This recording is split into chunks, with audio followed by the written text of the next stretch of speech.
Okay, so I just finished watching. Oh, my chair's further back than normal. 47 meters down, Uncaged.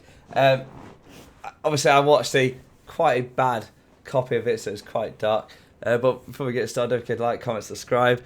Check out my Twitch channel's description down below if you want to actually play Apex Legends at the moment. So I'm doing that most days.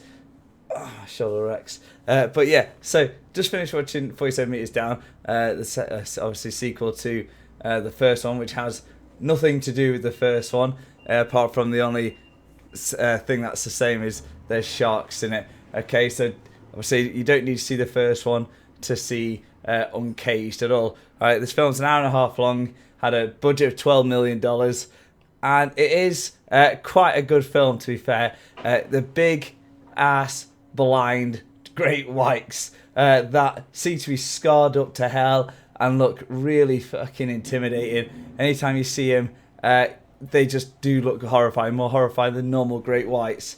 So I actually enjoyed this, even though the quality I watched was bad, and it seems that they're in a lot of darkness underwater and there's a lot of like shit everywhere, so it makes it even harder to see. I still got a few, like, there's still a few jump scares in it and some like quite creepy, isolated, claustrophobic moments.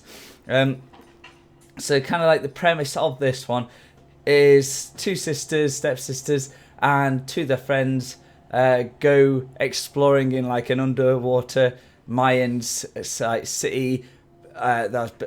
So basically it's just like where their father is doing a bit of an excavation sort of exploration dig thing, and they go check it out, and obviously there's these massive ass sharks.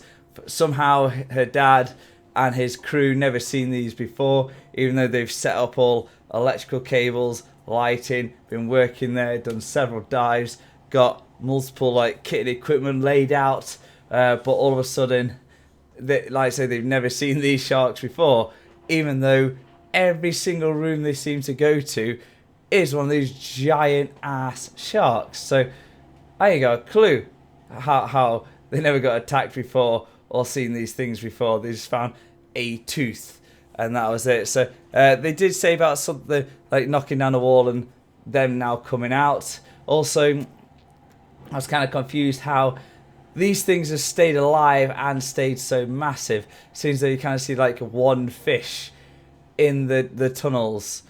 So God knows where they've been eating, having like to stay that huge as well. They need a lot of sustenance, and to evolved into being blind, which means they've lived there for thousands of years.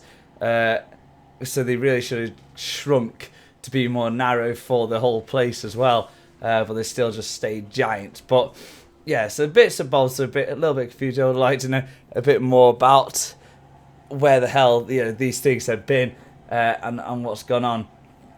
But in terms of like a shark film, because there's a lot of hit and miss with shark films, I actually liked it. When there's a better quality copy out, I will watch it again so I could appreciate it and actually see what the hell's going on.